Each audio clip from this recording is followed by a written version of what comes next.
Es gran desafío renovarnos y experimentar cada día como una oportunidad única en la vida, de la misma manera en que Dios constantemente renueva su creación a nuestro alrededor.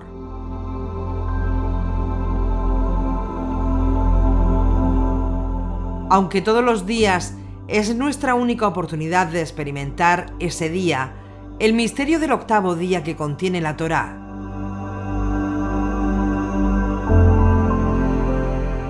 Nos dice la Torá, nos concede una oportunidad única para conectarnos con la energía divina que sobrepasa las fronteras de lo natural y nos introduce al mundo de las posibilidades sobrenaturales de Dios.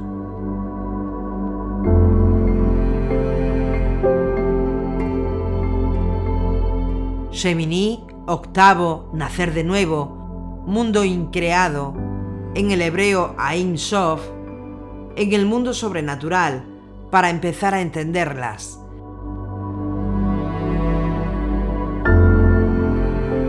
El primer misterio es creer que toda acción en lo visible deja una huella en lo invisible.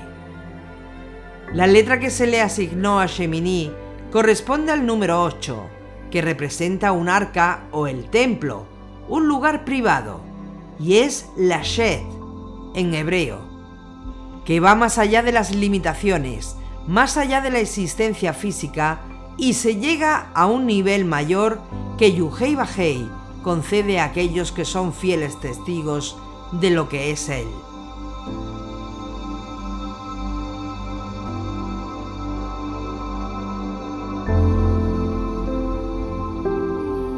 Lucas 8:10. Yeshua les contestó: a ustedes se les concede conocer los misterios del reino de Yuhei Bajei, mientras que a los demás les llega en parábolas.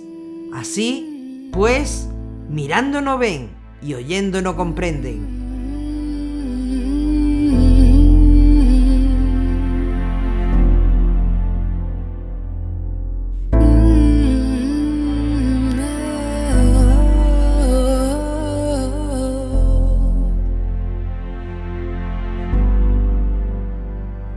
In the ways of the weak, the time's been bleak, I know.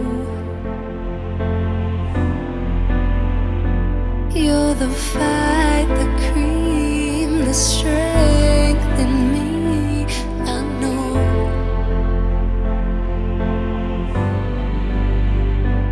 And you're driving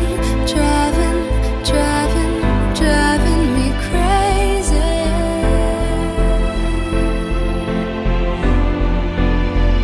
You keep on running and running and running and running lately.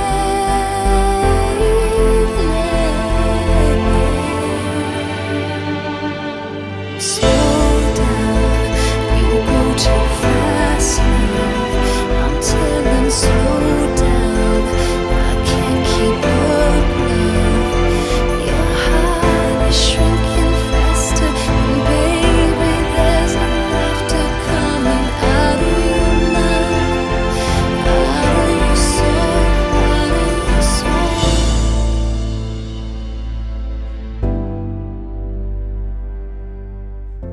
Los secretos de Yeshua, capítulo 18. Vuestro cuerpo es un santuario.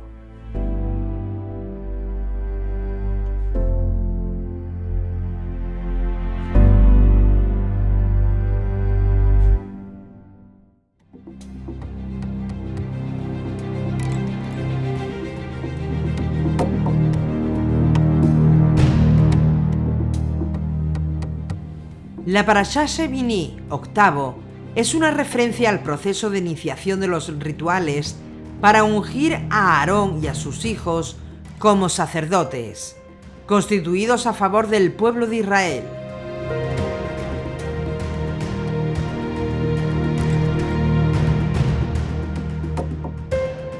A partir de Shemini, asumieron sus cargos y empezó a funcionar el sacerdocio en Israel.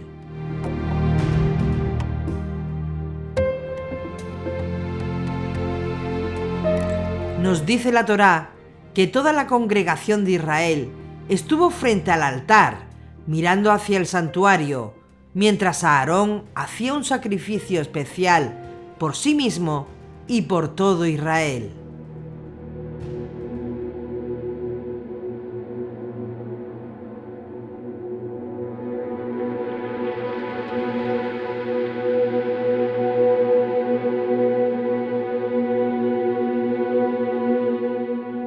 Y después Aarón alzó sus manos y bendijo al pueblo poniendo sus dedos con una forma muy especial, la forma sacerdotal.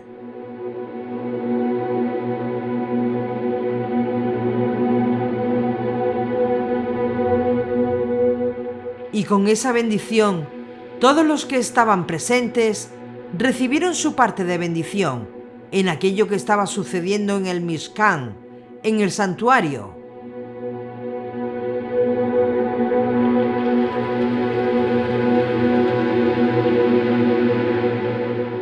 Posteriormente, Moshe y Aarón entraron al Mishkan, terminaron los sacrificios que tenían que realizar para ese día y la gloria de Dios llenó esa casa.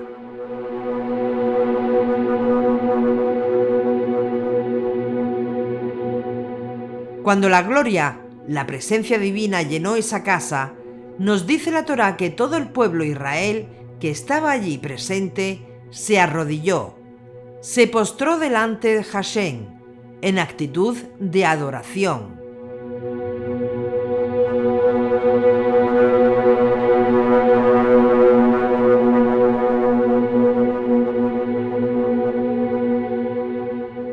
Lamentablemente, y esto es una gran enseñanza para todos nosotros, ocurrió una tragedia. En el desbordamiento de gloria que allí estaba ocurriendo, ante la extraordinaria manifestación de la presencia divina que ahí estaba ocurriendo, ocurrió una tragedia. ¿Y cuál es la lección para nosotros?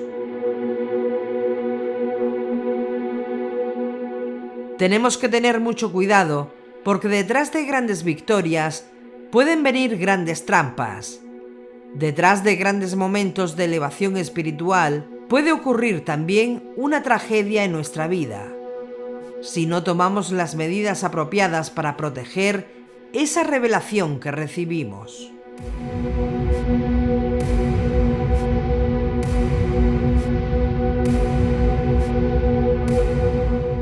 Para proteger esa bendición o revelación que recibió, ponga cercos de protección alrededor de lo que Hashem te está revelando.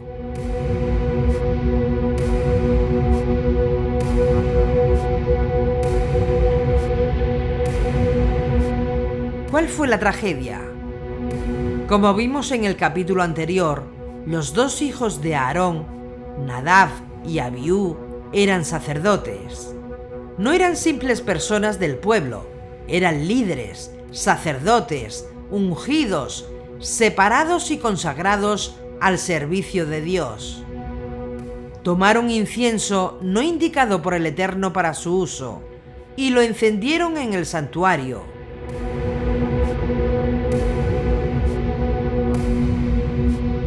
Presentaron delante de Hashem un fuego extraño, y como resultado de eso, descendió fuego del cielo y los consumió a ambos en un instante. Tanto que sus cuerpos, sus cadáveres, tuvieron que ser retirados y llevados fuera del campamento.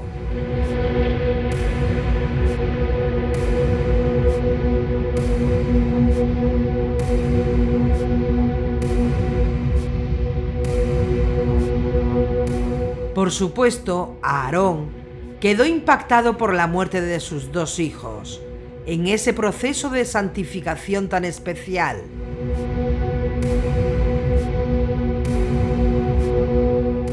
Lo interesante de todo esto es que Hashem, Dios, le dice a Aarón: guárdate tu dolor, traga tu dolor, no exteriorices tu aflicción, Niégate a ti mismo y guarda silencio ante esta acción divina.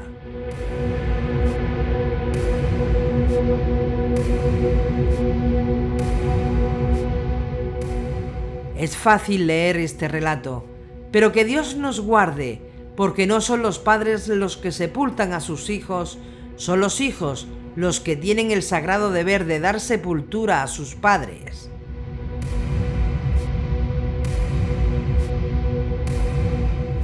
Cuando hacemos algo en contra a Dios, el resultado es la frustración, el caos, el dolor, la tragedia, como fue en este caso.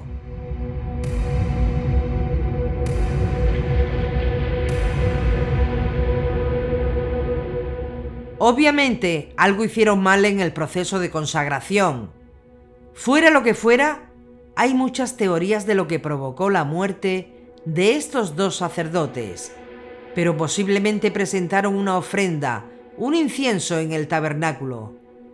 Posiblemente estaban tan alegres que bebieron más de la cuenta y en estado de embriaguez se pusieron a servir al Eterno o alguna otra cosa más. No importa lo que lo causó el hecho, lo que importa es que ocurrió una tragedia, un desastre.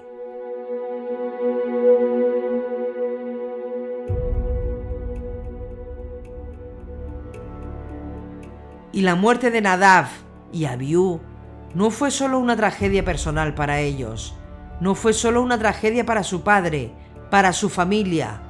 Planteó una pregunta halágica que es crucial para todo Israel en todos los tiempos. Y la pregunta es esta: ¿qué hacer cuando alguien muere repentinamente en el tabernáculo o después en el templo de Jerusalén? ¿Qué hacer cuando una persona muere, un sacerdote, un levita muere repentinamente en el ejercicio de sus funciones sacerdotales? Era creído y es creído en Israel que el tabernáculo, el templo, era nada menos que la habitación terrenal de Dios, la habitación terrenal de Hashem. Por lo tanto, el santuario, el Mishkan, el templo es el lugar más sagrado que existe en la tierra. No hay lugar más sagrado en la tierra que el templo de Jerusalén. Y debido a eso, tenía que estar protegido de cualquier forma de impureza. Y no hay mayor impureza desde el punto de vista de la Torá, no hay mayor impureza que la presencia de un cuerpo muerto, de un cadáver humano en el santuario de Dios.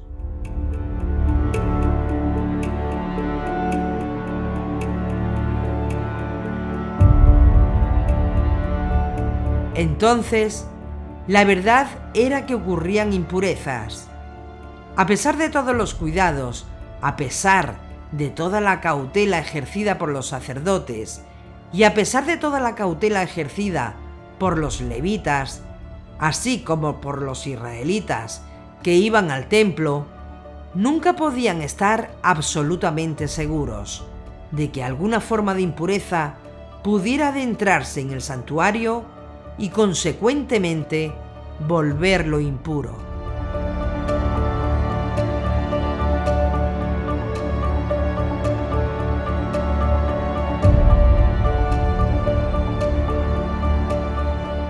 De hecho, no solo era la impureza habitual, el contacto con cadáveres u otras fuentes consideran impuras. Lo que se necesitaba limpiar era la pecaminosidad humana.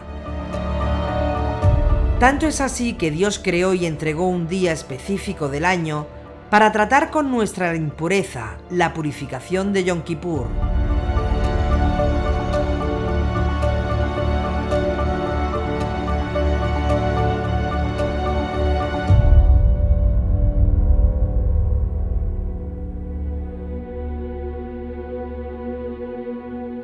Nosotros pensamos en Yom Kippur como un día de ayuno por excelencia, y ciertamente lo es.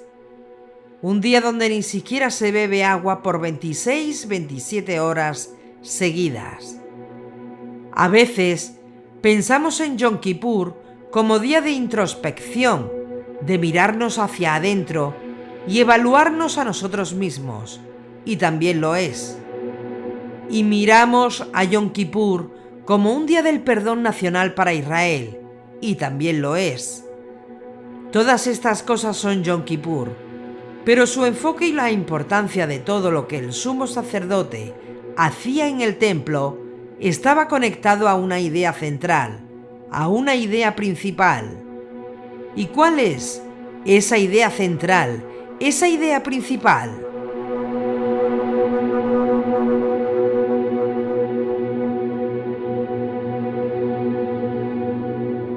Devolverle al templo su estado de absoluta pureza, como fue al principio. Eso es lo que estaba detrás. Esa era la meta final. Restauración de la santidad, restauración de la pureza del principio.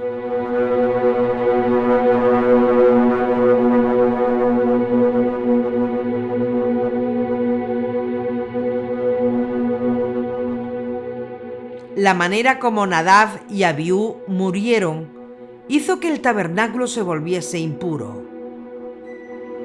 Por lo tanto, la Torá pasa a discutir otras fuentes transmisores de impurezas que podrían pasarla al tabernáculo. Por ejemplo, animales impuros, aves impuras, peces impuros, emisión de semen en el caso de los varones u otro tipo de descarga de fluidos humanos. Madres durante el periodo inmediatamente posterior al parto, personas con diversos tipos de enfermedades, etc. Todo esto, todas estas cosas, podrían traer impurezas al santuario y requerían limpieza.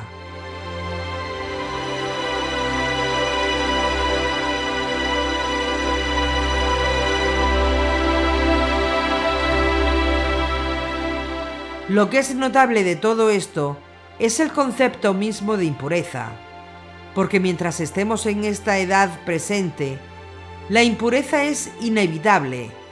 Es imposible que un hombre no tenga emisión de fluido de semen.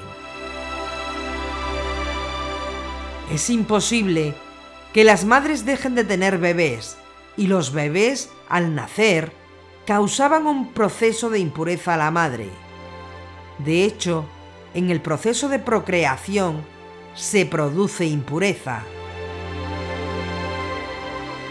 Por tanto, es imposible que el ser humano esté siempre en pureza.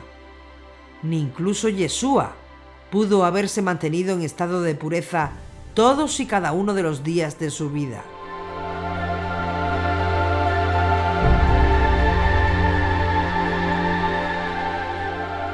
Yeshua, nada más nacer, se impurificó y se mantuvo impuro por 7 días.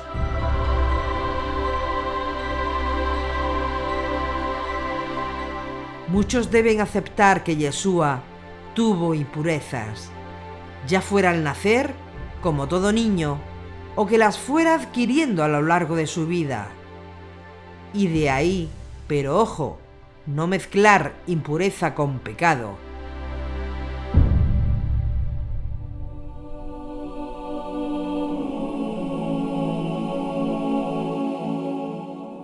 Los seres humanos encontramos todo tipo de impurezas en la vida, algunas voluntarias, otras son involuntarias, algunas son sencillas, otras son complejísimas. Y aquí está el desafío, que la impureza y la santidad de Dios no pueden coexistir en el mismo tiempo y en el mismo espacio.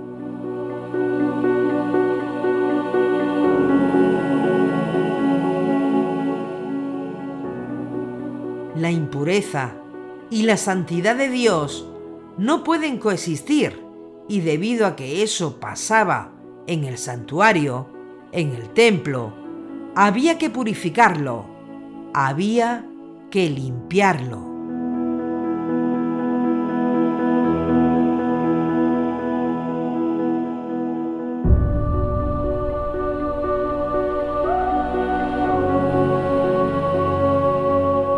Y esto nos lleva a estudiar de esta parte de la Torá un concepto que es muy importante.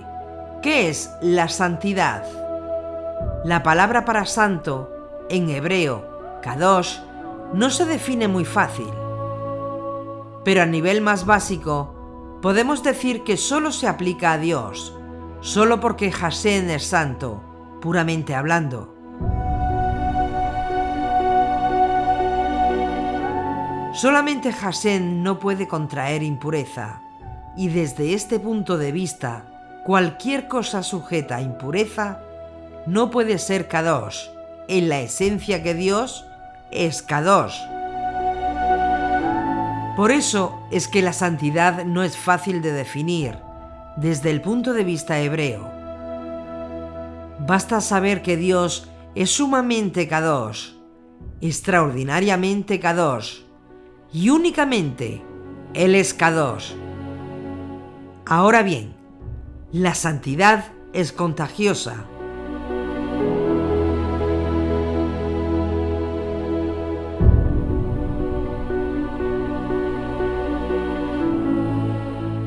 ¿Qué quiere decir que la santidad es contagiosa?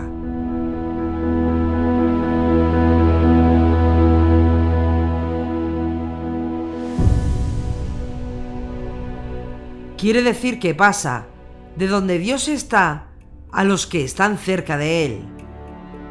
La santidad de Dios se apega, se transmite, y cuando la gloria de Hashem hace presencia en un lugar, su santidad alcanza a aquellos que están cercanos a Él, sea el templo, el santuario sagrado, sea el mobiliario interior, sean los utensilios del santuario, sea todo lo que está en el santuario.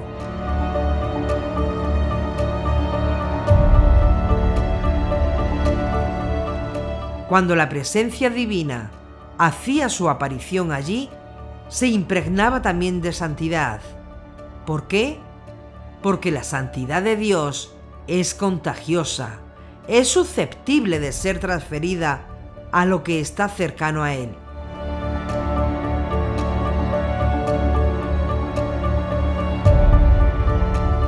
Ahora bien, la impureza es la antítesis de la santidad. Y la impureza es en cierto modo el antitipo no solo de la pureza, sino también de la santidad. En otras palabras, cuando nosotros vemos lo oscuro de la impureza, podemos tener una idea de lo grande que es la santidad. Por lo tanto, si la impureza creada, causada y transmitida por un cadáver humano es el nivel más profundo de impureza que existe, la resurrección de un cadáver humano será la expresión de santidad más grande que exista.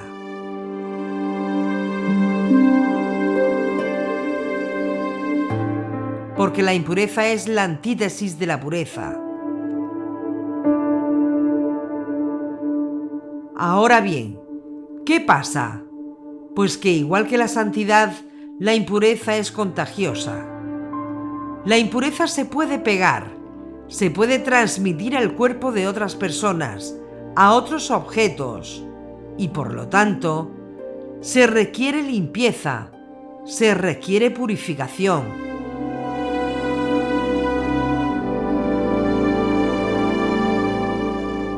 No obstante, ni la santidad, ni su antitipo, la impureza, son físicas. Por ejemplo, el Shabbat es definido por la Torá como Kadosh.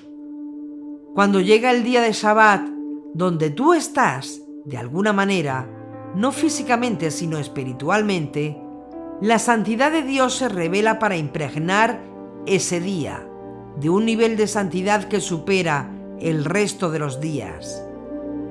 Por eso es que cuando llegas al Shabbat y tú tienes conciencia de eso, se te puede impregnar la gloria de la santidad que Dios ha otorgado al Shabbat. Cuando tú entras en el santuario del tiempo, que es el Shabbat, con conciencia de eso, esa santidad se te pega. Y ese nivel de santidad te es transmitido, y una parte de eso recibe tu alma. Por lo tanto, cuando la mujer judía o la temerosa de Hashem enciende las luces del Shabbat en su casa, está atrayendo y está impregnándose de esa gloria, de la santidad de Dios, que es contagiosa y que Él ha asignado para su día santo, su día de Shabbat.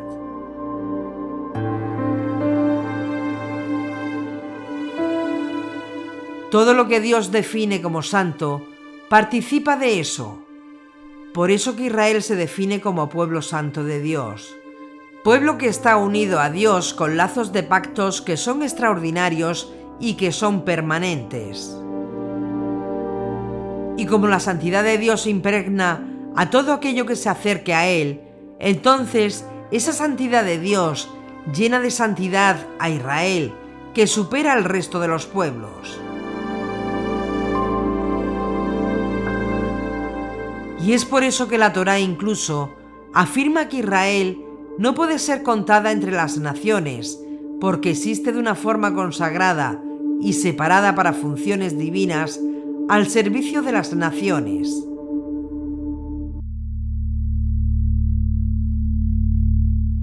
Entonces, todo el que se une a Israel, al olivo, sea como justo de las naciones o como un proceso de retorno de ramas que fueron cortadas, secadas y que ahora retornan, participan también de esa impregnación de santidad, como está escrito. Bendeciré a los que te bendigan, y al que te maldiga maldeciré, y en ti serán benditas todas las familias de la tierra. Génesis 12:3.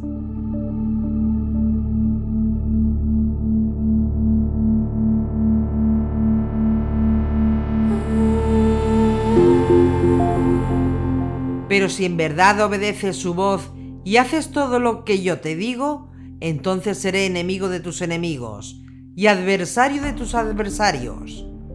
Éxodo 23:22.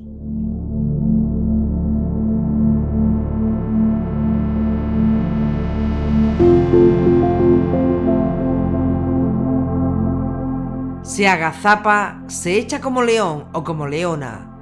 ¿Quién se atreverá a despertarlo? Benditos los que te bendigan y malditos los que te maldigan.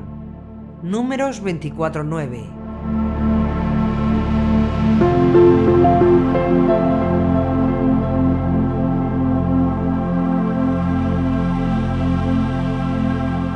La impureza tiene un lado que no es físico también. Quiere decir lo siguiente: los pecados que nosotros cometemos son fuentes de impureza.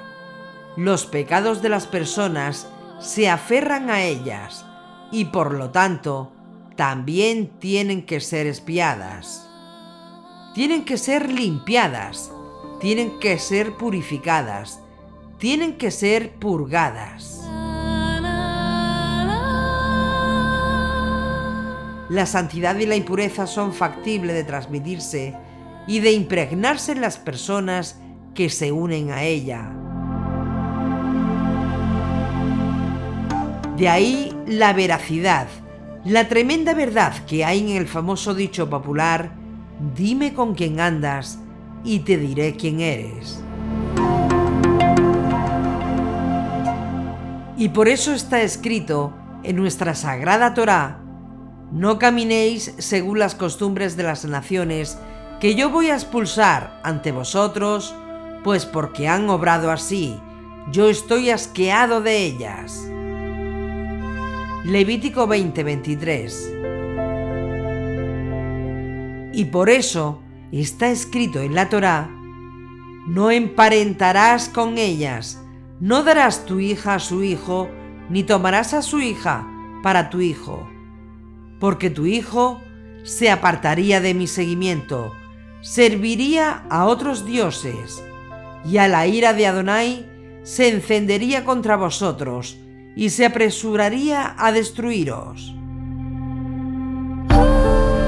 Deuteronomio 7, 3, 4.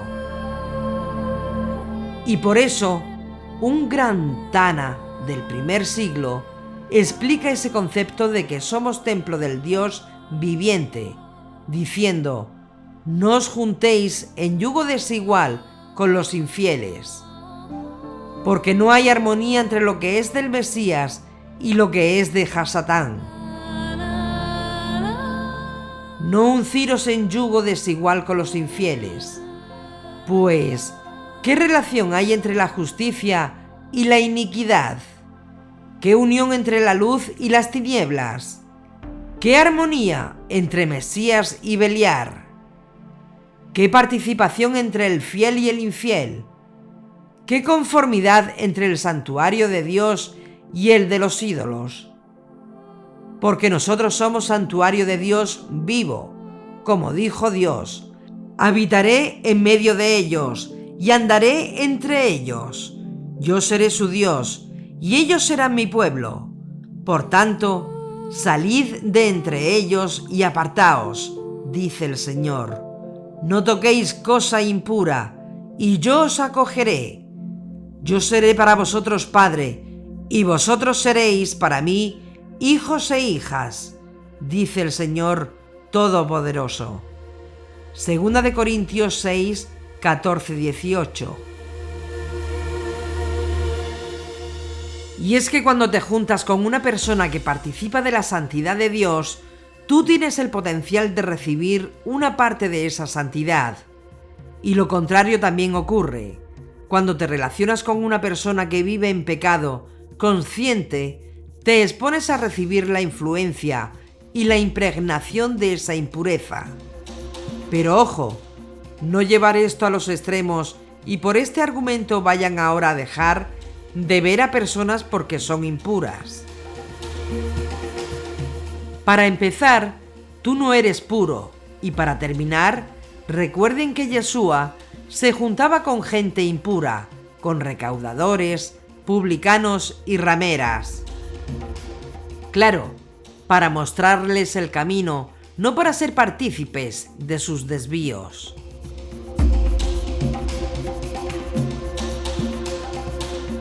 Entonces, como la persona que participa de la contaminación de las tinieblas está rodeada de cortezas de impureza, las famosas clipot impuras, espíritus de impureza, que lo influencian en sus pensamientos, en sus decisiones. Cuando tú te unes a ellos, eres influenciado también por esos compañeros espirituales que esas personas tienen. Así que la santidad y la impureza, el tipo y el antitipo, son factibles de transmitirse y de impregnarse en las personas que se unen a ella. Sea en la santidad para acercarse a Hashem, o sea la impureza para alejarte de Hashem.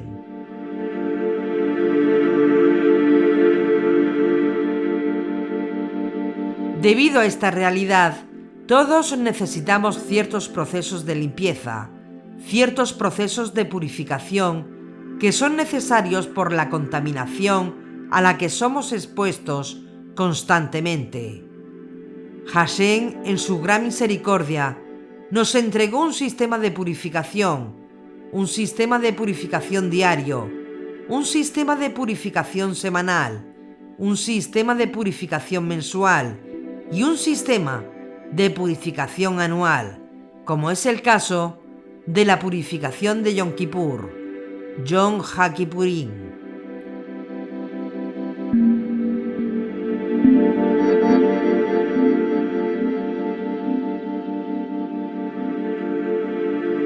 Y en este sentido, entonces, lo opuesto a la impureza, que es la santidad, implica para nosotros la oportunidad de que al conocer estas cosas, nos movamos cada vez más conscientemente hacia el área de la limpieza, hacia el área de la purificación, porque en la medida en que experimentas esos procesos de purificación en tu cuerpo, en tu alma, en tu espíritu, te acercas más y más a la santidad de Dios.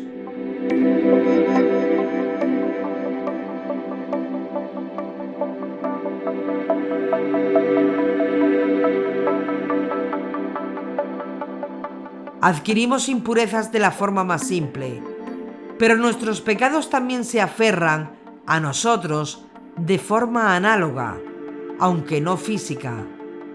Entonces, para hacer apropiadamente un hogar para Dios, estos tienen que ser limpiados y tienen que ser purificados.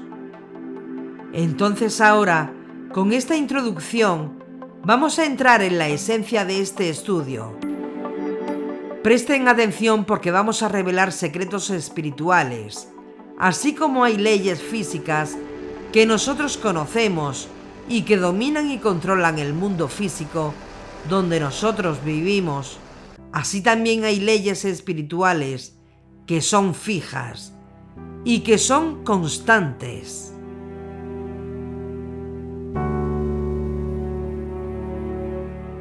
Cuando tú violas esas leyes espirituales, activas sensores en el mundo espiritual.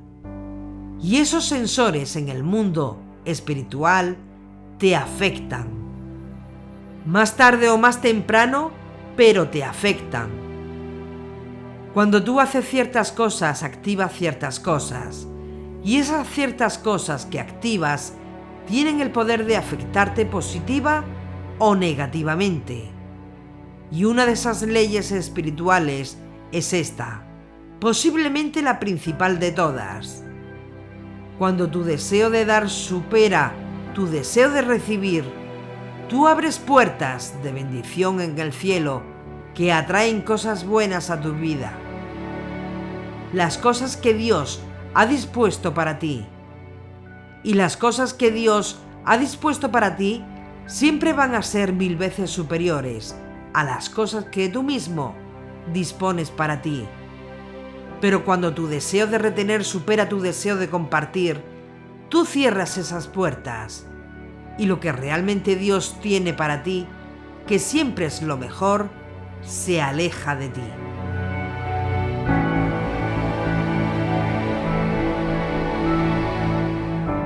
Y solamente vas a obtener lo que tú seas capaz de obtener, no la grandeza de lo que Dios quiere enviarte. Y para poder entender que lo que Dios quiere enviarte es muy superior a lo que tú mismo puedes producir, se requiere emuná a Hashem, se requiere fe en Dios. Y lo que Dios quiere enviarte superará 1000 veces a lo que tú eres capaz de producir por ti mismo. En este proceso de purificación, una de las cosas más extraordinarias que Dios Altísimo nos ha dado son los mandamientos. Los mandamientos que regulan cierto tipo de conducta, que tienen que ver con ciertos procesos que se dan en nuestro cuerpo, que como hemos visto, se convierten en santuarios donde la presencia divina quiere estar. Porque como ha sido escrito, nuestros cuerpos son templo de la Ruach HaKodesh, de la Shejiná, de la presencia divina. ¿O no sabéis que vuestro cuerpo es santuario del Espíritu Santo, que está en vosotros y habéis recibido de Dios y que no os pertenecéis? Habéis sido bien comprados. Glorificad por tanto a Dios en vuestro cuerpo. 1 Corintios 6, 19-20. Nuestros cuerpos, tu cuerpo físico, son pequeños santuarios donde la impregnación de la presencia divina tiene lugar, si tú lo permites.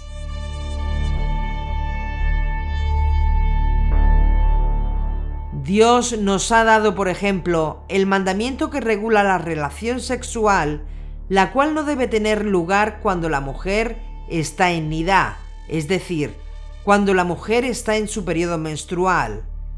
Si ese mandamiento se violaba por los israelitas, por el judío, causaban contaminación en el templo, tanto por parte de la mujer como del hombre. Y las implicaciones espirituales que eso tiene, las veremos un poco más adelante. Es decir, lo que sucede en el mundo espiritual cuando se viola ese mandamiento por los judíos que están en el pacto.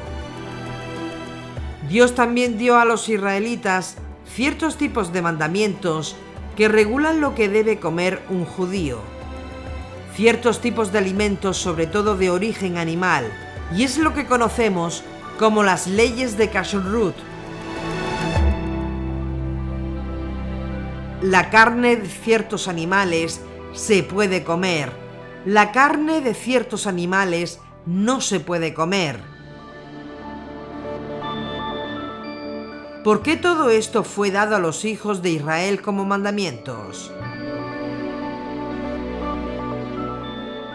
Tiene que ver con los procesos de purificación internos que Dios mismo ha puesto dentro de nosotros, porque somos su santuario por excelencia.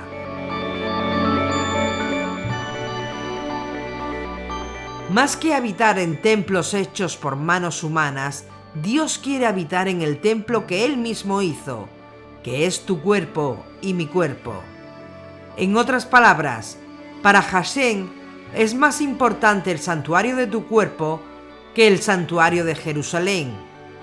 Consecuentemente, si el templo de Dios en Jerusalén, donde tuvo lugar la revelación de la presencia de Hashem, es el lugar más sagrado de la tierra, ahora cuando ese templo no está, el lugar más sagrado de la tierra eres tú mismo.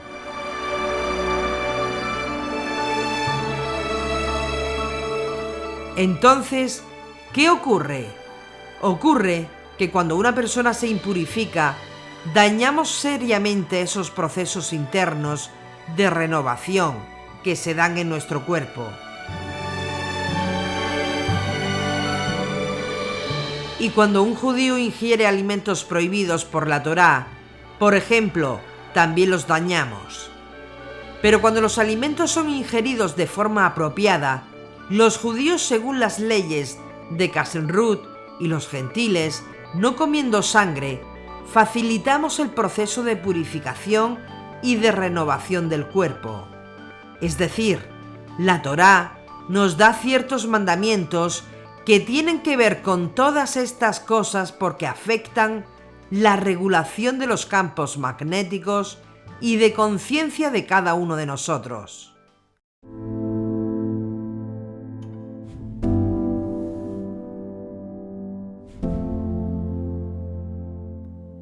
Y no pierdan el pensamiento, partimos de que la santidad de Dios es contagiosa, que la santidad de Dios impregna su santuario y por tanto, los que se acercan a ese santuario son impregnados con esos niveles de santidad que fluye de la presencia divina.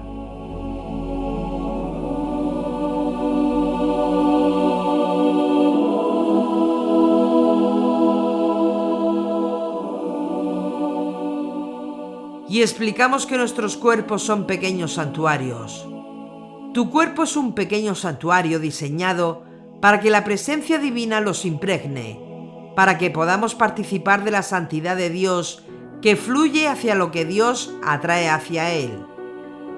Y en nuestros cuerpos se dan ciertos procesos energéticos que nos mantienen activos y sanos, tanto a nivel de conciencia como a nivel físico. Y cuando hacemos ciertas cosas incorrectas, podemos dañar esos procesos y por lo tanto requerimos un recurso de renovación para tu bienestar integral. Lo bueno es que podemos alcanzar niveles donde la santidad de Dios impregne nuestra vida para que se haga un ajuste completo, que traiga al cuerpo y al alma a los niveles donde podamos experimentar unión con Hashem.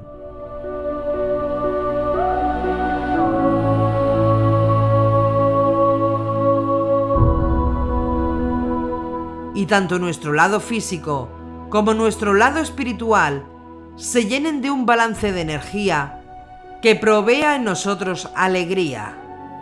Shalom, paz, descanso, salud, largura de días, éxitos en todas las cosas. Para que un milagro exista, tiene que existir la vasija que lo traiga. Para que un milagro exista, tiene que existir la base para ello.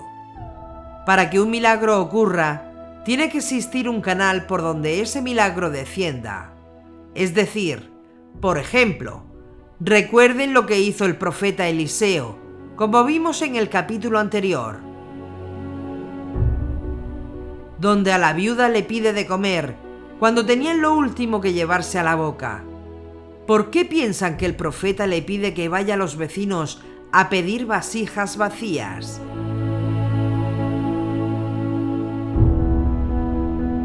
Porque se requiere un vehículo para que descienda el milagro a tu vida.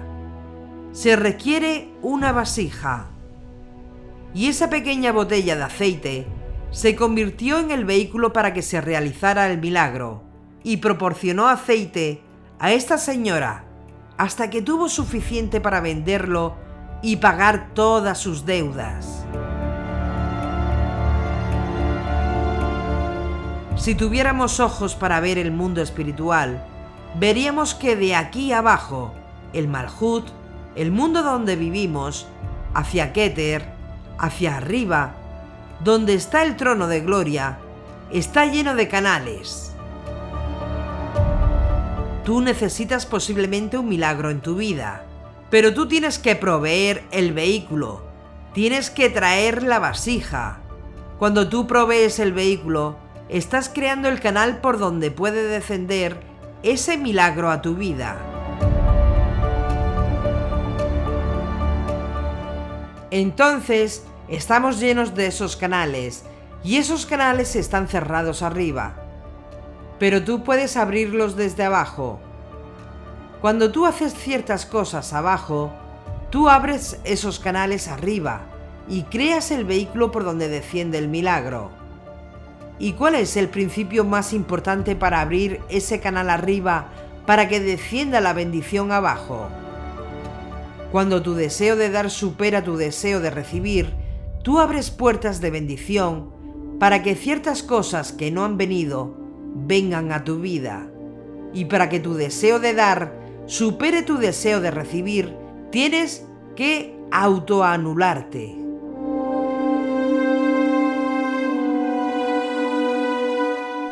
Tienes que pasar por un proceso que se llama bitul, autonegación, anulación del ego, anulación del yo. Si alguno quiere ser mi discípulo, niéguese, anúlese a sí mismo y sígame.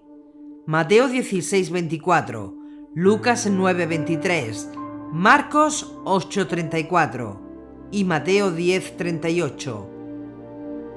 Lucas 14:27, con la misma idea expresada con otras palabras.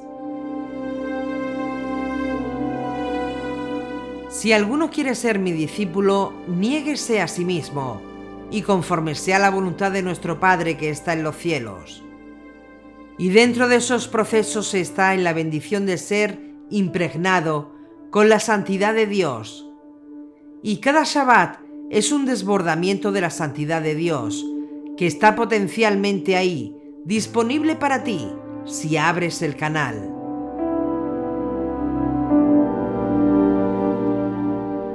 La Parashá Shmini, que significa octavo, es como un proceso de santificación de los hijos de Aarón, aquellos sacerdotes apartados para el servicio del Eterno.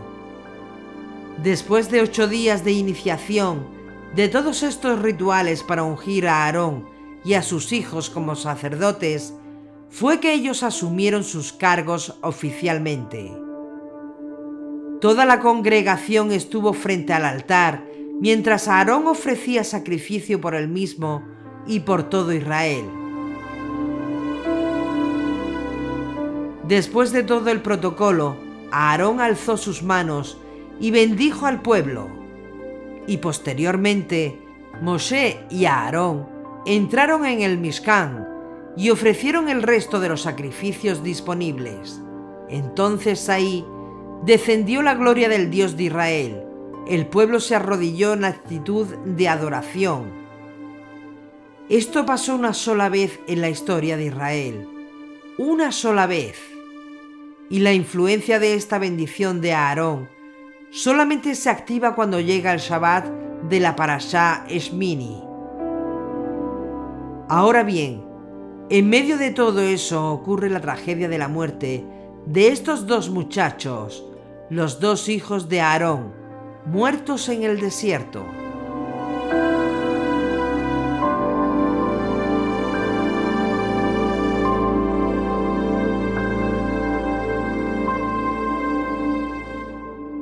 Todo estaba listo y llegó esta tragedia por varias razones. Sea que omitieron, sea que agregaron, sea lo que fuese que pasó. Cualquiera que sea la razón o la combinación de razones, lo más significativo de todo esto es lo que Dios le dice a Aarón. Seré santificado por aquellos cercanos a mí y seré honrado por todo el pueblo. Levítico 10:3. Y entonces dice la Torá que Aarón guardó silencio. Esto es la lección de todo el incidente. Este es el ADN, la esencia de todo el incidente. ¿Qué significan estas palabras? Los que están cercanos a mí. Se refiere a los sacerdotes que llevaban ofrendas al Mishkan, que estaban cercanos al lugar santísimo, los Kohanim, que estaban cerca del Señor. Básicamente, lo que está diciendo y lo que significa es que si los que se acercan a mí respetan mi santidad, entonces yo seré honrado delante del pueblo.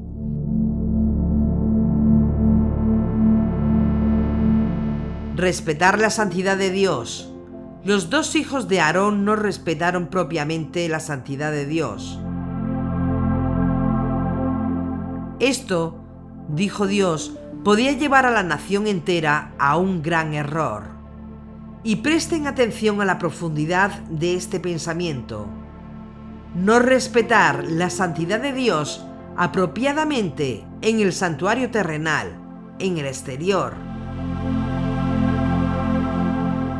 ¿Quiénes eran los responsables de respetar la santidad de Dios? Para responder a esta pregunta, tienes que partir de un principio básico. Y el principio básico subyacente es que las personas encargadas de ser las más cercanas a Dios son sostenidas en un nivel superior. Se les demanda un nivel superior. Y si no son meticulosos al observar todas las leyes y restricciones relacionadas con la santidad de Dios, expresadas en las leyes de pureza ritual, todas estas instrucciones que regulan los sacrificios de las ofrendas, las leyes del matrimonio, etc., entonces, si los que están llamados a acercarse a Hashem no guardan estas cosas, ¿cómo puede el resto de la gente que está mirando a un lado esperar que oren a Dios correctamente? Y esto es lo que Moisés le dijo a Aarón. Y Aarón tenía que responder a eso, pero lo hizo bien. Aarón guardó silencio, no ofreció una palabra de protesta. Es difícil ver todo esto y estudiar todo esto sin pensar que tiene un tremendo mensaje para todos nosotros. ¿Quién es la persona más cercana a Dios en el santuario, que es tu cuerpo? Tú mismo. A nivel exterior, los más cercanos a Dios en nuestros días deben ser nuestros rabinos, y a nosotros se nos demanda altos estándares. No puede una persona decir una cosa y vivir otra, porque se descalificaría. Y todos tenemos que estar conscientes de eso, y aunque no siempre vivamos en esa altura, tenemos que movernos hacia eso. De un líder se demanda niveles de santidad propios de su oficio. No solamente a los que servimos en posiciones públicas, máxime en posiciones públicas relacionadas con la santidad, como los sacerdotes. Lamentablemente a menudo sucede lo contrario. líderes que violan los principios más elementales de la santidad de Dios. Y lo estamos viendo, lamentablemente, líderes que terminan arruinando familias enteras o terminan en la cárcel. Otros simplemente caen en bancarrota moral, asegurando a sus seguidores que cualquier acto es permisible si lo hacemos en nombre del judaísmo o del Estado de Israel, como recibir regalos para luego otorgar influencia, porque todo el mundo lo hace. Presten atención, eso es fuego extraño. Y a nivel personal, cada uno de nosotros es responsable de la santidad de Dios en nuestras vidas. Cada uno de nosotros es responsable de la santidad de Dios en nuestros ojos, en nuestra lengua, en nuestras acciones, en cómo hablamos de los demás, en cómo decimos las cosas, cómo causamos que los demás sean elevados o sean destruidos. Y hoy en día, con la influencia de los medios sociales y los medios de comunicación, es tan fácil dañar todo lo que tiene que ver con la santidad de Dios. Es horrendo con qué facilidad se dicen cosas y se comentan cosas que tienen la capacidad de arruinar el honor y el prestigio de otras personas. Y en el caso de Nadab y Abiú, ahí tenemos una advertencia para todos nosotros, sin excepción.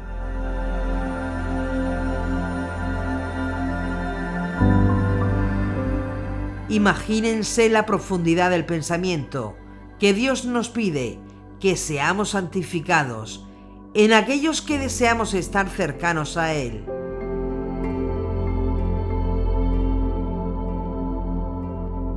Y lo interesante de esta sección de la Torá es que Aarón guardó silencio.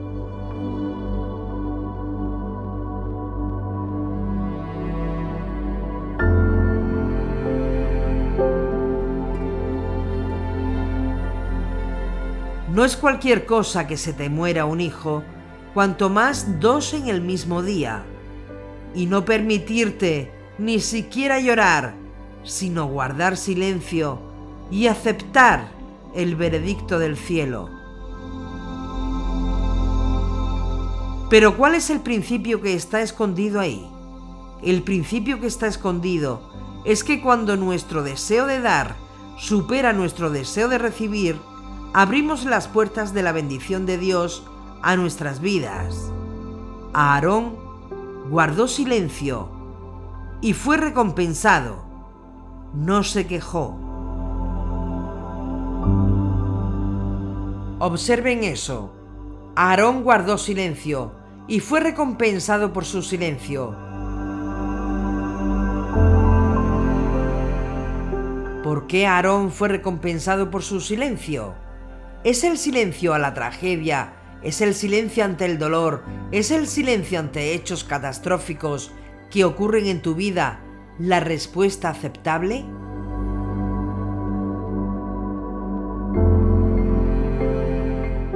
Para responder a esta pregunta, viene en nuestro auxilio un gran comentarista judío, el gran rabino Malbim, quien explica que para describir el silencio de Aarón hay que tener en cuenta que no significa que él permaneció pasivamente silencioso,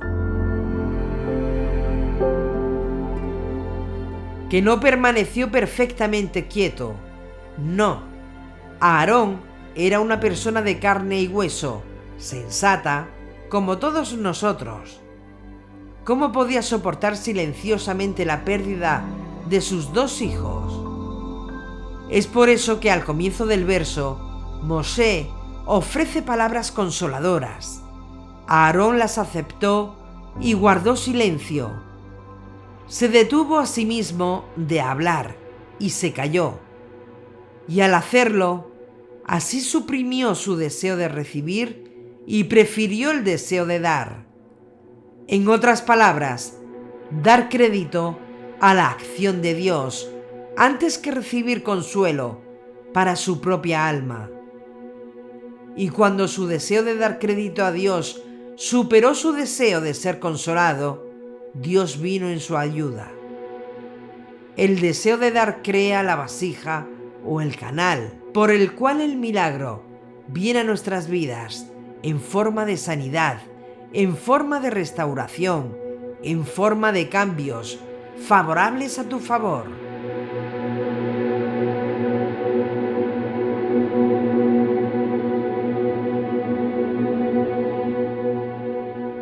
El Kadosh Baruch Hu es la fuente infinita del dar y nuestro deseo de recibir, la fuente receptora.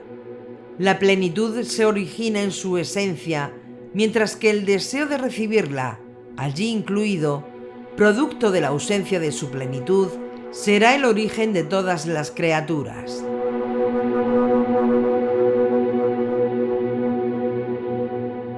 La creación genera las condiciones para que surja algo que no tiene realidad en el Kadosh Baruch Hu, la carencia, el deseo de recibir.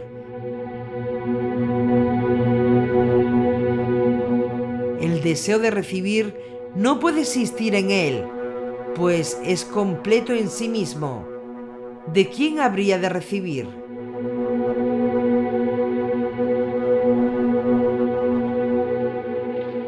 La creación, lo nuevo, es el deseo de recibir que surge como consecuencia del ocultamiento de su plenitud. Por ello, el vocablo hebreo que se utiliza para designar al mundo, Olam, proviene del verbo leialem, que significa ocultar. La idea central de la creación es la de dar plenitud a las criaturas, por lo que se incorporó en el alma el deseo de recibir ese placer. El deseo es el instrumento y recipiente para recibir, siendo que la intensidad del placer es proporcional al deseo de recibirlo. El deseo de recibir es la substancia inherente a la creación y no podemos anularla. Es la fuerza que activa todos los procesos de la vida.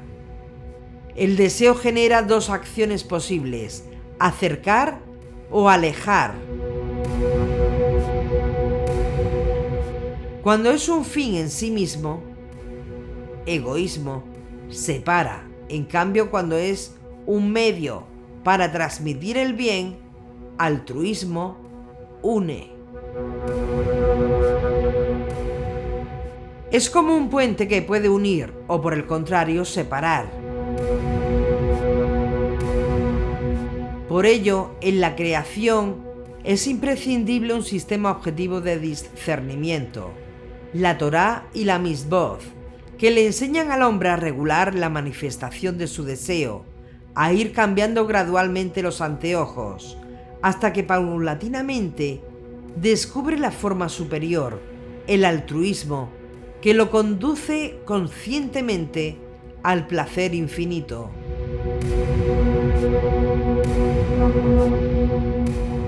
La Torá nos señala la recepción de las leyes de restauración, del deseo de recibir a su estado original, el altruismo. La Torá puede activar en el hombre una voluntad poderosa, puesto que educa el deseo, pero debemos alcanzar un discernimiento agudo e inteligente a través de su estudio interior para aplicarla correctamente en todos sus detalles.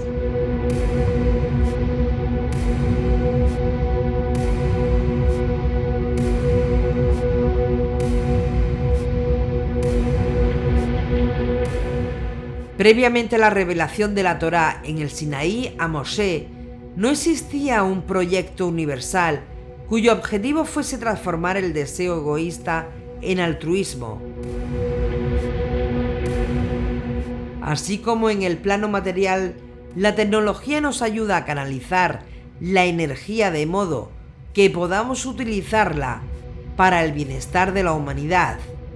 La Torá nos ofrece la tecnología educativa y espiritual para encauzar armónicamente la energía más poderosa de la creación, el deseo de recibir. La historia demostró cómo grandes culturas desaparecieron, e igual que la sociedad actual degenera por estar todas ellas basadas en sistemas intelectuales que finalmente sucumben ante los instintos y deseos inferiores.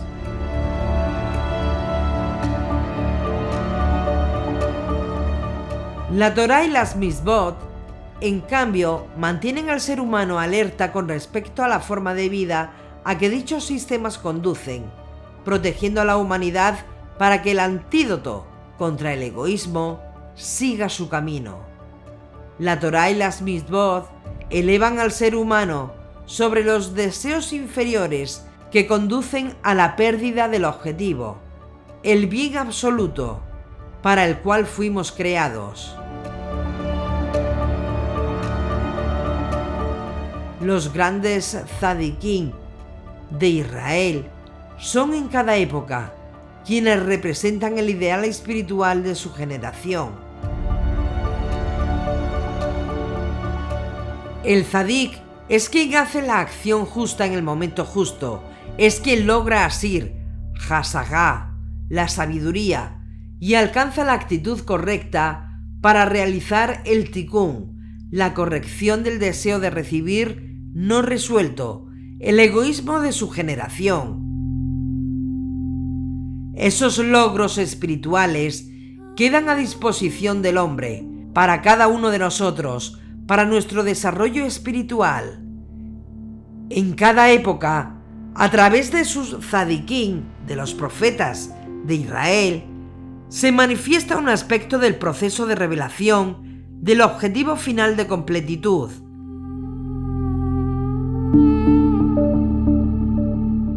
Este proceso nos deja abierta la posibilidad de que cada uno, por su libre albedrío, acelere la revelación del objetivo final, transformándose así en socio activo del Kadosh Baruj Hu, nuestro Padre que está en los cielos.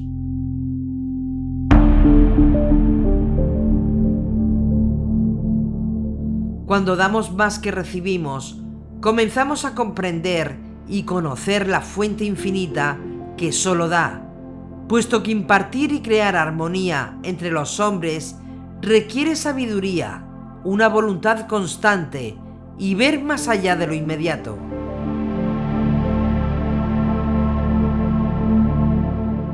De este modo, el ser humano comprende que todo y todos somos partes inmanentes de una unidad infinita e indivisible, y eso da placer.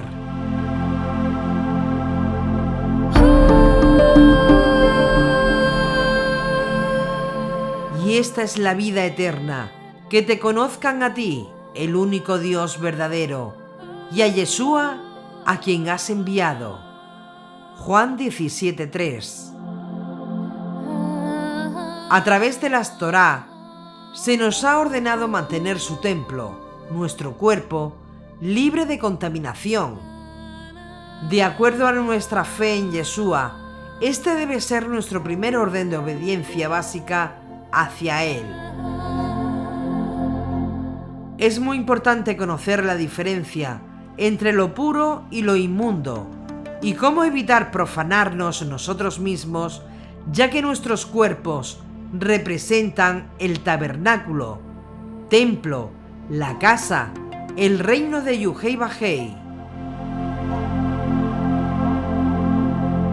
Es por eso que las escrituras para la fiesta de Shemini Atzeret empiezan con la enseñanza de lo limpio y lo inmundo.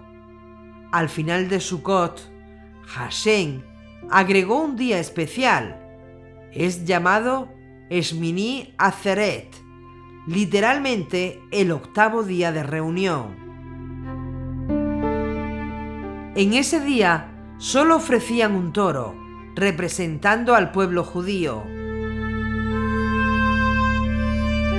Es un día de gran intimidad con nuestro Creador, cuando les pide a sus hijos quedarse con él un tiempo extra, como indica Talmud, Sukkot 55b.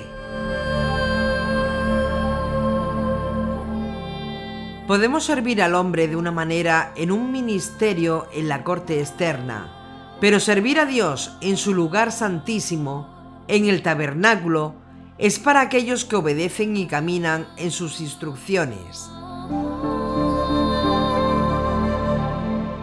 Las leyes dietéticas son fundamentales y valorarlas demuestra nuestro corazón hacia nuestro Padre.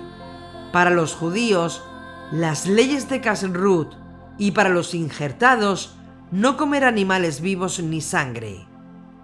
Por tanto, debemos dejar vacía nuestra vasija, dejar que nuestros corazones elijan obedecer lo que Él quiere, porque si no, por el contrario, serviremos a nuestros propios deseos y seremos nuestro propio rey.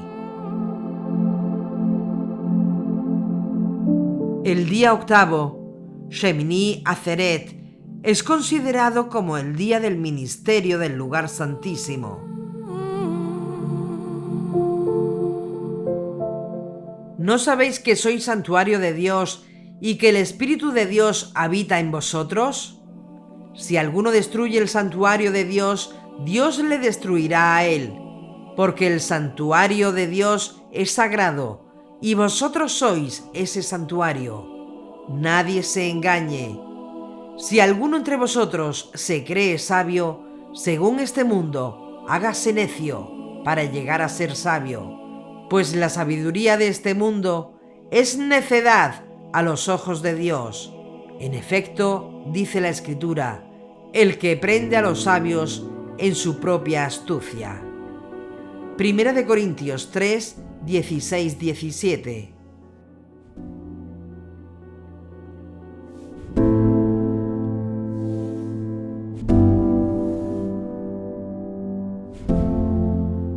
¿Por qué todo esto es tan importante? El sacerdocio levítico fue instituido por Dios mismo como un tipo y figura profética de la redención y restauración del primogénito. Hoy en día los creyentes que caminan en los caminos de Yeshua a través de los pactos mosaico y davídico son sus primeros frutos y parte de su sacerdocio. Yeshua de la tribu de Judá, en el orden de Melquisedec, es nuestro sumo sacerdote.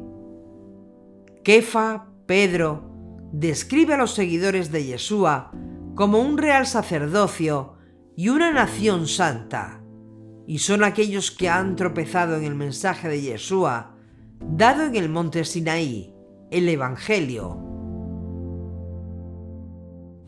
Estos principios del Evangelio del Reino solo se aprenden en el pacto mosaico.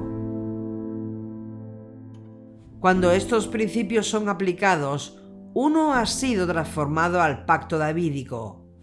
Y por esta razón, los hacedores de su palabra, el Evangelio, son los que guardan sus principios.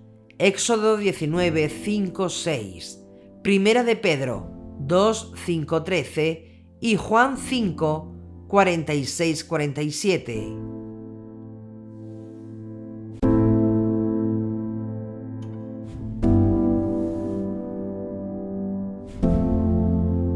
Si me amáis, guardad mis mandamientos.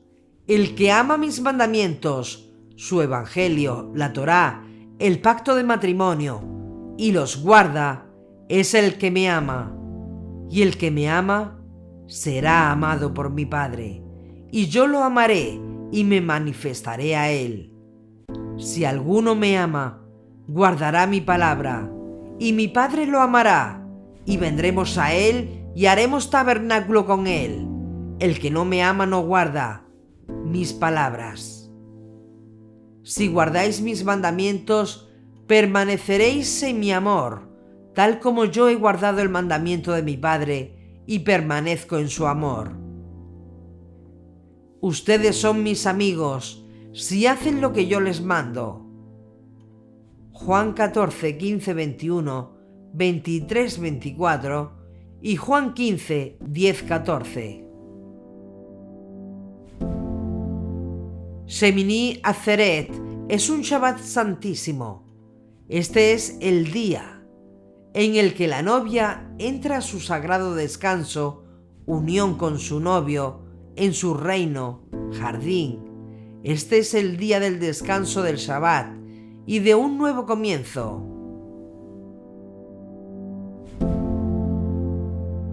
Este día único, el octavo día, es como 1000 años, es la eternidad, el milenio. Cuando el pueblo de Yeshua entró en este día, la voz del novio y la voz de la novia será oída una vez más en la tierra. Primera de Corintios 15, 20-23, 45-46 y Hebreos capítulos 3-4.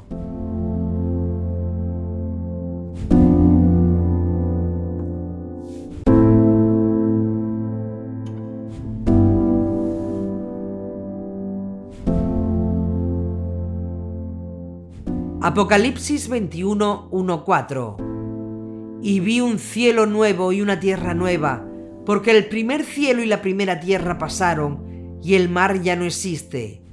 Y vi la ciudad santa, la nueva Jerusalén, que descendía del cielo de Dios, preparada como una novia, ataviada para su esposo. Entonces oí una gran voz que decía desde el trono: He aquí, el tabernáculo de Dios Elohim está entre los hombres, y Él habitará entre ellos, y ellos serán su pueblo, y Dios mismo estará entre ellos.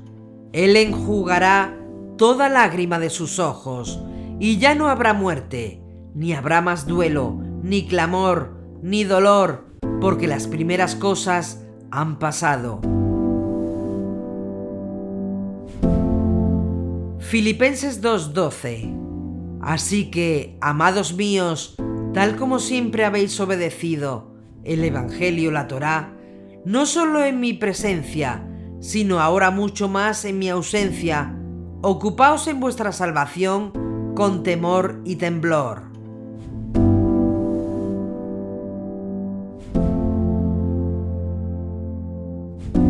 Los días de fiesta de Dios resaltan la hoja de ruta que Yeshua le dio a su novia para ayudarla a completar su viaje de retorno al jardín.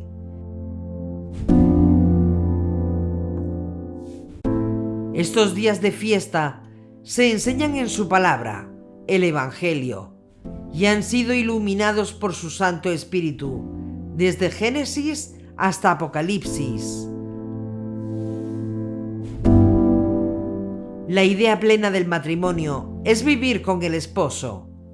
El cumplimiento de los días de fiesta de otoño es la restauración del tabernáculo de David.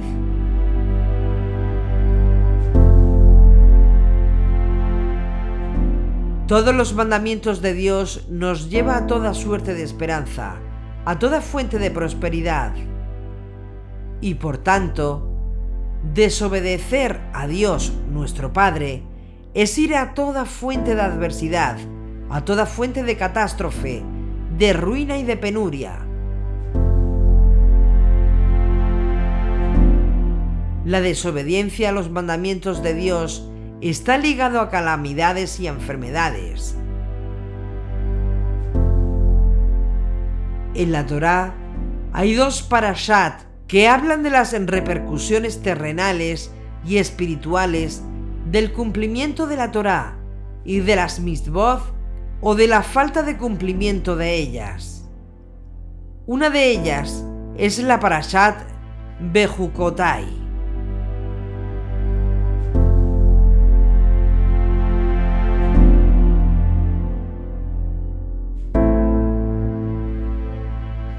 En Vayikra, Levítico, termina con una solemne advertencia de los resultados de la obediencia y la desobediencia, de la decisión por ir en los caminos de Dios o por los nuestros.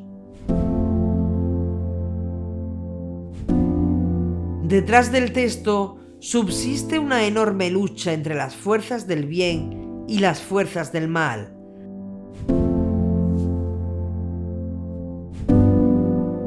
Ambas proceden de la misma fuente.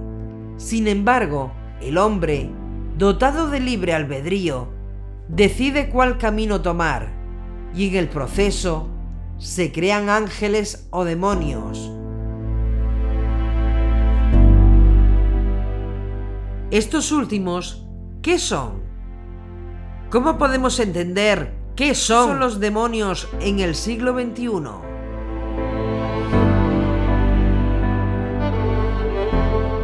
¿Cómo traer paz al mundo interior de una persona cuando la ecología tóxica de las emociones producen los más severos daños mentales y físicos que pudiéramos imaginar?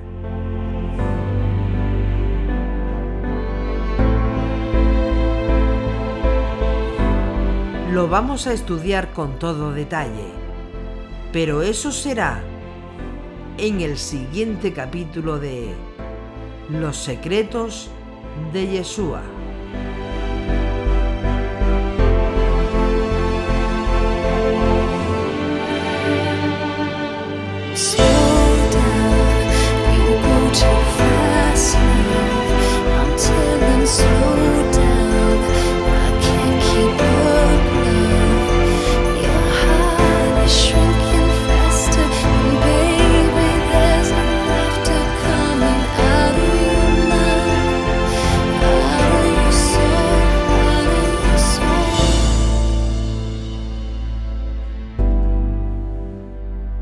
I'm wasted, keep running, impatient, sweet lover.